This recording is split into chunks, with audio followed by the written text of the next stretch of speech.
Welcome to another episode of Justified Jewel Podcast. I'm your host, Joanne Cox. And as usual, we're here and we talk on different subjects. It can be spirituality, it can be emotional, well-being, all the different type of topics that we cover.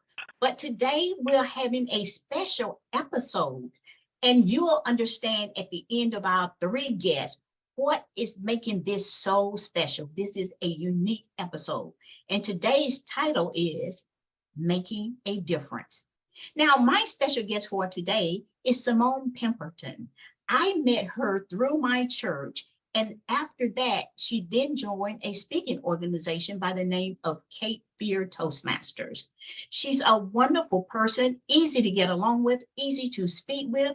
And as we go into this and dive deep into that topic, you're going to know why. But right now, Semone is going to tell you what she wants you to know about her. Welcome, Semone.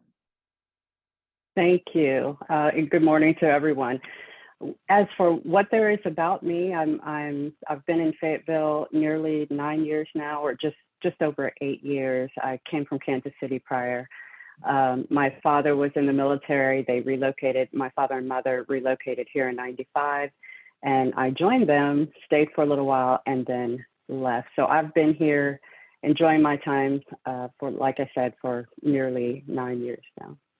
As far as anything else, I'm not sure what else you want me to go into about myself, but that's the background of how I got here. That's one of the questions. First question I get very often is, or where are you from? Because I guess it's apparent that I'm not from here. And then also what brought me here, especially once I say I was from Kansas City. Why are you in Fayetteville? Well, actually, the Lord sent me, but yes. Aside from that, my family, my parents are here as well. Okay. And I think that's one of the hardest questions when people say, well, just tell us something about yourself. And it's just like, okay, what is that? But because we're talking about making a difference, and what does that word actually mean? It usually means to set aside apart, something that is outstanding, unusual, or how it stands away from the other item, a person, or object. So I want to ask the first question, Semone, how are you making a difference in the world? That is a great question. Before I go into how I'm making a difference, I want to go into what brought me to making a difference. Like I said, I was in Kansas City years ago and was laid off from a position of actually a pretty high-ranking position in a marketing or a telecom, but I was in the marketing organization there. And I spent about 15 years in that role, and then all of a sudden I had no job. And then, like I said, the Lord sent me here, and I couldn't get hired. It was like a year and a half I couldn't get hired. But during that time, at the very beginning, I noticed that there was an opportunity for me to become self-focused and turn inward and become depressed, because you go all this time in a very visible position, very high stress but very productive and fulfilling position, to all of a sudden breaks. Full breaks. So what I decided to do was to volunteer, and I started volunteering with Salvation Army, and then it connected me to another group that I was volunteering with. And I noticed, and that was the first time I'd ever volunteered in my life, which is hard to believe that it's only been 8 or 9 years that I've been volunteering. But I noticed that it forced me to look outward. It forced me not to look at my deficiencies. It forced me to be about other people. And I saw how much value that there was in that. So that's what brought me to making a difference. It wasn't my intent to have a life of volunteerism. It wasn't my intent to set out and make a community difference per se. It was really more about, okay, let me not be self-focused right now. Let me just put my energy towards something else, towards someone else, and start giving. That principle actually is very true, which I know you know, give and it will be given. I was in need of a job. They were in need of food, clothing, resources, time, all of that. So I began giving to these different organizations and also to the community members in that way. So that led me on a path of well, serial volunteering, as they call it, just looking for opportunities to contribute and opportunities to give, opportunities to get involved. And a lot of them, it actually fit my personality. I do kind of prefer to be in the background, but also lead from the background and make an impact from the background. So it helped me grow as a person, which I wasn't aware how much I needed to grow when I got here. I wasn't aware how deficient I was and how self-centered I was and how self-focused I was, I think, which can easily happen if you're not intentional about making sure it doesn't happen. So I think I just rambled a bit there, but No. that ultimately, okay, good. That ultimately was what brought me into making a difference. So now I'm part of multiple organizations. I have my own nonprofit now, which I guess we can talk about at some point. I'm involved with community organizations, city organizations like the Human Relations Commission. I'm the chairwoman of that commission. Also with the homeless, which has always been a theme of being part of any homelessness prevention or intervention project or initiative. So that's pretty much where I've been and what I've been doing. And truth be told, it's what I'll likely always be doing because it's a need that never truly goes away. Wow. And see, to me, that in itself is an introduction because we know so much more about you just by that.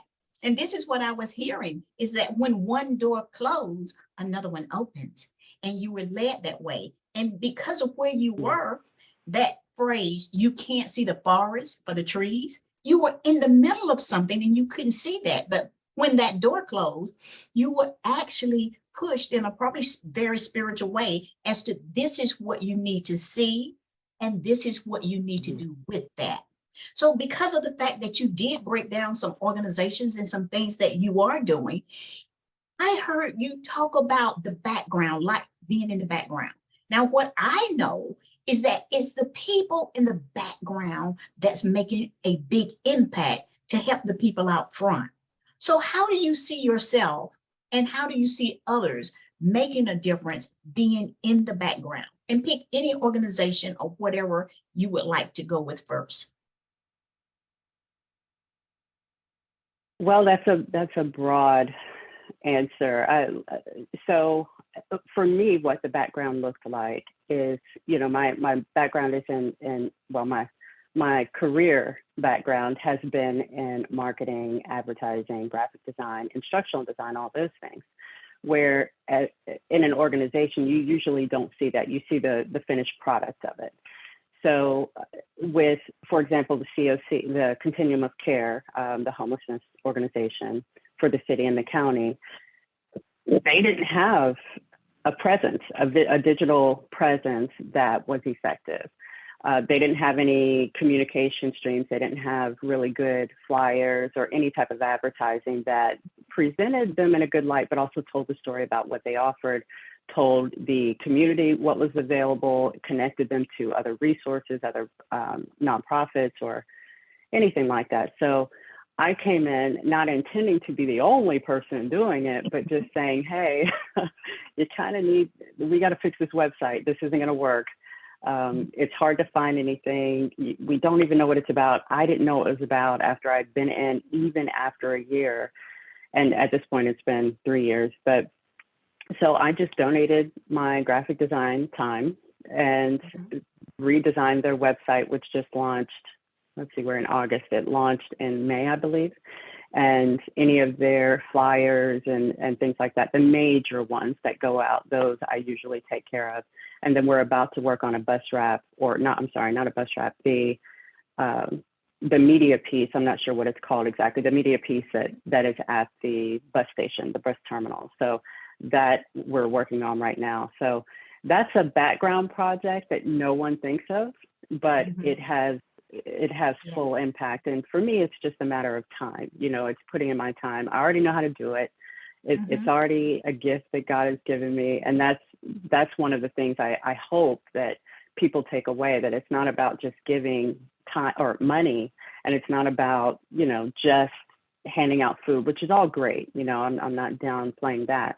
but also we have talents and gifts and experience. You know, if you've been in a particular job for 20, 30 years and you have experience in operations or marketing or communication or media, or whatever that might be, that you can donate. You know, you can donate that expertise to whatever the organizations are. And that, I believe, has been the most impactful thing I've done since I've been here, because that's what I've done for every single organization, is donated my expertise. And with the exception of the Human Relations Commission, because that's an appointed position, it's a little bit different, but everything else has been mostly about donating expertise. Yes, and that was a very broad question that I asked, but it fits into every category that we're working in. Mm-hmm. And listening to that, with that background story there, people have such wonderful skills and they have wonderful gifts. And it's not the skill or the gift that will make you successful. And I use the term successful very loosely, but to get yourself out there or to be known because of the purpose of your gift and your talent. The thing is, you are that person that make that happen, because they don't know about the marketing skills and how the media site work. They just know they want to speak. They want to get on this platform. And all of that is about the skills that you possess. So my question to you is, you do a lot of volunteer work, and there's an organization that you are controlling right now. How can you put yourself out there to help entrepreneurs to know what is actually necessary to make this happen?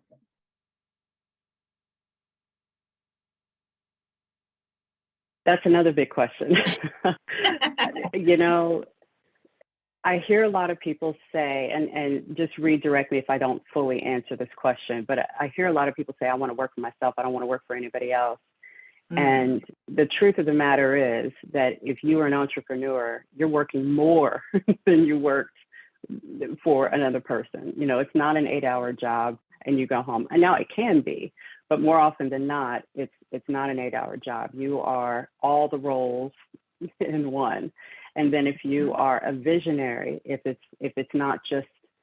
something that you have a vision for long term, because you really should be thinking about that too. It's not just about, well, I've got this idea and I can start it. Okay, well, what does it look like in 5 years? You know, you've got to be able to plan for that. So what I advise people is to slow down, write down your idea, and then this is going to sound counterintuitive, but write down how it can fail. Because when you look at how it can fail, then it's like, okay, it can fail if I don't have enough money. It can fail if I don't have employees. It can fail if I have competition that does the same thing and I'm not distinguished enough. It can fail if I'm in the wrong location, if I don't advertise. You look at all of the ways that you can fail, and then you address those potential failures, and then you're automatically planning for your success. You know, it's an easy but uncomfortable way to build a solid foundation from the beginning, instead of just building it from this idea and then launching it. And then now you've got these problems that all of a sudden you've got to catch up on and, you know, figure out what to do in the middle of doing the business, which is difficult to do if you don't have a big staff or a knowledgeable staff. So that's one thing I advise. And then I also advise that they put the right people in the right positions, because you can have family, you can have friends, they can offer to help, but that does not mean that they should be in certain positions. You need to hire for the people, or at least have people in the roles that have the skill sets that you need them to have. So unfortunately, a lot of times we get in, and sometimes it's out of just needing help, but then other times it's out of loyalty to family or loyalty to friends, and just like, oh, you know, I'll hire you, you know, help you out. And then your business fails because of it. And your purpose, if depending on what your purpose is, it may not be worth, and I'm saying may not, it's probably not worth sacrificing the business by doing someone a favor, you know. And if you really kind of weighed it out that way, you'd probably say, yeah, I probably shouldn't do that. You know, I probably should go about it different. So those are just two things. There are a laundry list of things that I would recommend to people, to entrepreneurs, to get started, to start building, you know, their dreams, I guess. Now, did Yes. that answer your question? Yes, yes. And because of the fact Okay. that I am making some really broad questions, there are going to be broad answers to this because I Okay. truly believe that it fits into so many categories. And as I said when we came on, whether it's spirituality, whether we're talking about entrepreneurship or your emotional state, you still need to have some type of strategy. And what you brought up Hmm. is that if you fail the plan, you're planning to fail. And there's nothing wrong with Absolutely. understanding the challenges that you are going to come across because now you know how to tackle those challenges. But if they creep up on you, that's a blind side. And now you're trying to regroup and plan. Now, working with other people, and you talked about loyalty and sometimes it's just lack of knowledge on how to hire or get volunteers to work with you when you first start. Now, in a leadership role, what are some of the attributes of a leader? Because this would help you to discern who you should have and who you shouldn't. So just talk about leadership right now. What are some of the attributes that we need? I think one of the most important, I'll say one of the more important attributes is emotional intelligence. That, Mm, to me, I find that to be one of the most valuable traits of a good leader, because you can get someone who can be a manager, kind of tell someone what to do, and that doesn't make you a leader at all. But if you have emotional intelligence, you can interact in a way that encourages, even if you're correcting, you can interact with your customer in a different way. You can think through things very differently. You process things differently. So, mm, and more often than not, it's not intuitive unless the parent already has it and they naturally taught the child how to do it. But it is usually a learned skill. So that's one of the things is emotional intelligence. Also, communication, and communication is includes listening. It's not yes. just about talking. It's the Mhm. listening, the active listening, and body language, and communicating via text, via email, by phone, in person. All of these different things matter. They absolutely matter in a leader. The ability to be assertive is another one. You naturally may not be one that likes, quote, confrontation, but if Mm, you kind of separate it in your mind and recognize that being assertive has nothing to do with being confrontational, it's just saying, okay, here's a fact, and you can be polite, you can be, you can, there is again, it goes back to communication. There's a way to communicate information, whether it's good or bad news. But if you're not assertive and you just allow things to go by because you prefer, the passive route and, not to ruffle any feathers, mm. it's probably not going to go very well. It's not going to go very well. So those I think would be the top three. Oh, and how to handle stress. In the nonprofit Mm, that I have now, we are working on developing a leadership course. And I'm saying we're working on it. It's actually very, very far down the line. We're deep in the development process now. And actually, I have a book coming out on it September 1st. I'll talk about that in a minute. great. But we are working on this leadership because the let me back up a little bit. So the nonprofit looks at life skills training, leadership training, it's mentoring, it's all of that. We want to help people learn a broader set of skills for free, and it's all for free. And in that, we were targeting youth that were aging out of foster care, and this is just one subset, but it's available to everyone. And what we decided is, since we have youth and poverty generally is what we're dealing with, that we would begin teaching leadership skills that they can Mhm. take into any position they go into. So whether you're a gas station attendant, whether you're a teacher, Mm, mm. regardless of Yes. what that role is, if you have a foundation of leadership skills, then you're promotable, and you can go anywhere. And you can, even if you start at Burger King, and there's nothing wrong with Burger King, but if you start at Burger King, you can grow into corporate Burger King if you choose Mhm, to stay there. mhm. Yes. It's one of those things that gives you the tools that you need to be able to grow and develop wherever it is that you're planted. So one of the things in that course or in that curriculum is handling self-talk, managing your self-talk, breaking the cycle of destructive thoughts, managing stress, all of those things. So even though I just talked about those other three things that are the top in my book, also those two that I was just talking about, the destructive thoughts, the self-talk, all of that, because that will stop you in your tracks. That self-talk will stop you if you don't have the right self-talk. So I'll stop rambling right now because I'm about to go. I can talk about that forever. But yeah, that's a great thing. So in answer to your question, those are the top 5. Yeah. Yes. I mean, everything, don't consider yourself rambling because you're giving us some really great information. And this is conversationalist, but at the same time, you're teaching us what to look for. And I always tell my audience, if you see me looking down, I always take notes, and I suggest that our viewing audience take notes because we can use this in any way, in any spectrum, any career, or at home, even if you are an in-home mother or father, that you can use all of these skills. I want to know, before I forget, is how can they find out more about this leadership course? And is it open to everyone? It is open to everyone. So they can go to, now it's not fully published yet, but some of the courses are there. So they can go to brighterstill.org. So that's like your future is brighter, and still.org.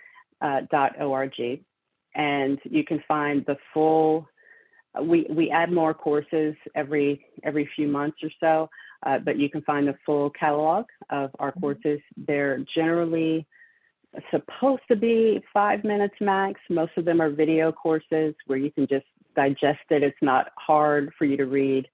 If you chose to read it, you could, or it's not hard for you to take in, but if you chose to read it, you could. But you can take any of the courses, they're all free.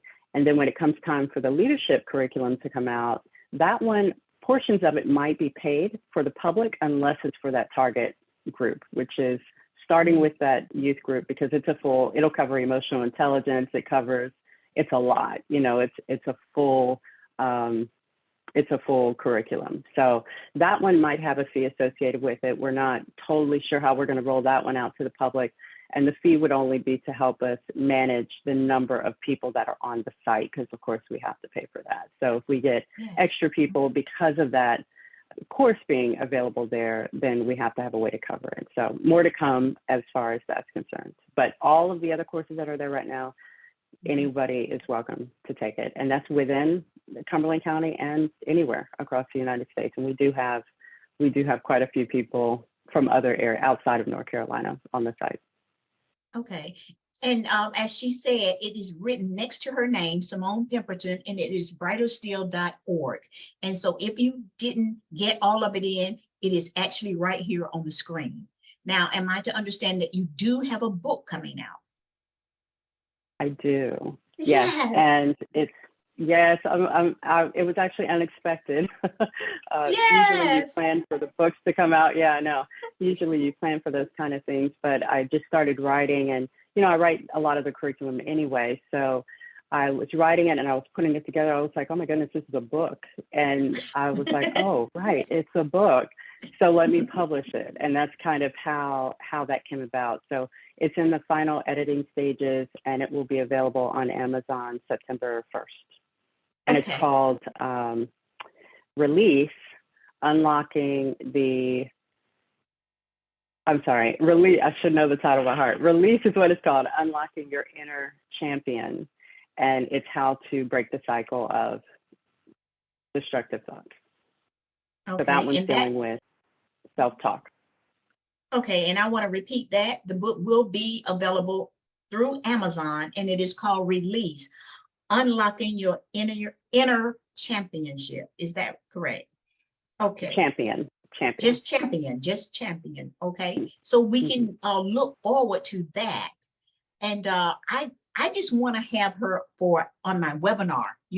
This is so much, and it's so much information that we can use again. And I just want to spread it. And that is what I do. I just like helping other people in every area. And they teach us to have that one small niche in life and that you can get so much in. But everything, as far as I'm concerned, connects to something else. And it just gets larger and it has this domino effect. And it's all good because it's helping one another. Simone, can you believe that we've already reached 25 minutes? Please tell me you're going to No, come back. Okay, because I just want to do, absolutely. I mean, I have a pad here and I've got like 5 more questions, okay? But the thing is that those attributes for leadership that we can take anywhere. And it was about emotional agility and having that clear mindset and purpose, and to have that system type thinking, and to have that open transparency, and she's one of those people that authentically care. And you can't get that.